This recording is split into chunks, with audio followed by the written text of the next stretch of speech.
Monkey's Paw by W.W.Jacobs. Why do you keep it for? If you could have another 3 wishes, said the old man, eyeing him keenly, would you have them? I don't know, said the other. I don't know. He took the paw and, dangling it between his front finger and thumb, suddenly threw it upon the fire. White, with a slight cry, stooped and snatched it off. Better let it burn, said the soldier solemnly. If you don't want it, Morris, said the old man, give it to me. I won't, said his friend doggedly. I threw it on the fire. If you keep it, don't blame me for what happens. Pitch it on the fire again, like a sensible man. The other shook his head and examined his new possession closely. How do you do it? He inquired. Hold it up in your right hand and wish aloud, said the sergeant major. But I warn you of the consequences. Sounds like the Arabian Nights, said Mrs. White, as she rose and began to set the supper.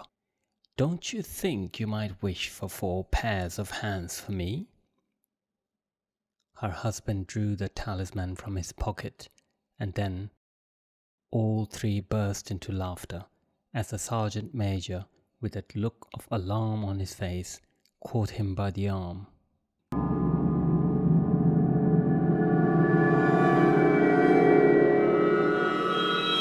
If you must wish, he said gruffly, wish for something sensible. Mr. White dropped it back into his pocket and, placing chairs, motioned his friend to the table. In the business of supper, the talisman was partly forgotten, and afterwards the 3 sat listening in an enthralled fashion to a second installment of the soldier's adventures in India. If the tale about the monkey paw is not more truthful than those who has been telling us, said Herbert, as the door closed behind their guest, just in time for him to catch the last train, we shan't make much of it. Did you give him anything for it, father? Inquired Mrs. White, regarding her husband closely.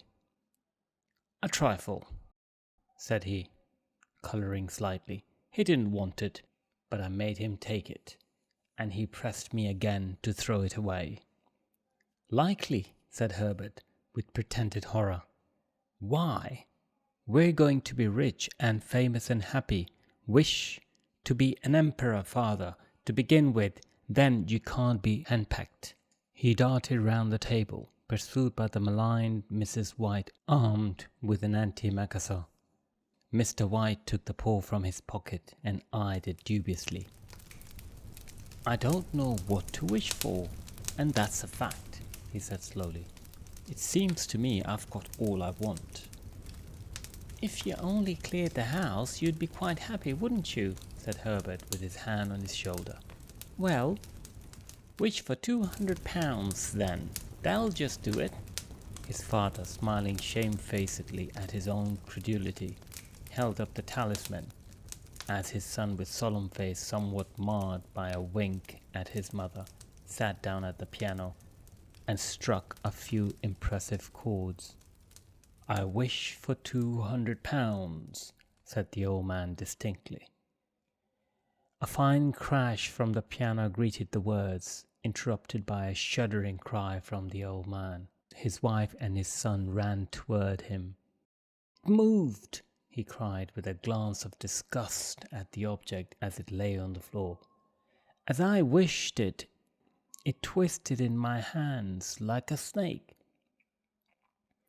Well, I don't see the money, said his son. He picked it up and placed it on the table.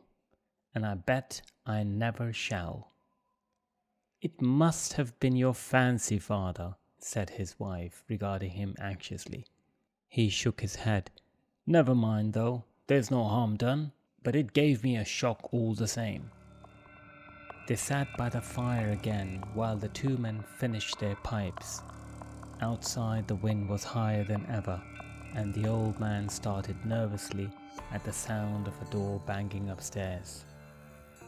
A silence unusual and depressing settled upon all three, which lasted until the old couple rose to retire for the night.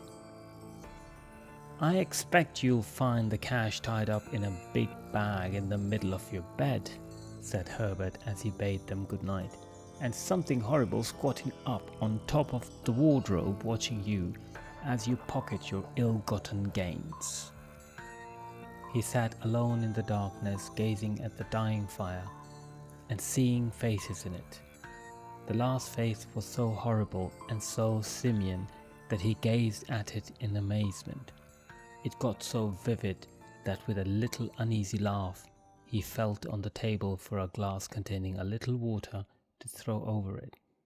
His hand grasped the monkey's paw, and with a little shiver, he wiped his hand on his coat and went up to bed. In the brightness of the wintry sun next morning, as it streamed over the breakfast table, Herbert laughed at his fears. There was an air of prosaic wholesomeness about the room which it had lacked on the previous night, and the dirty, shriveled little paw was pitched on the sideboard with a carelessness which betokened no great belief in its virtues. "I suppose all soldiers are the same," said Mrs. White. "The idea of our listening to such nonsense! How could wishes be granted in these days? And if they could, and how could £200 hurt you, father?"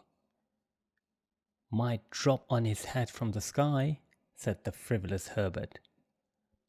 "Morris said the things happen so naturally," said his father, "that you might, if you so wished, attribute it to coincidence." "Well, don't break into the money before I come back," said Herbert as he rose from the table. "I'm afraid it'll turn you into a mean, avaricious man, and we shall have to disown you." His mother laughed, and following him to the door, watched him down the road.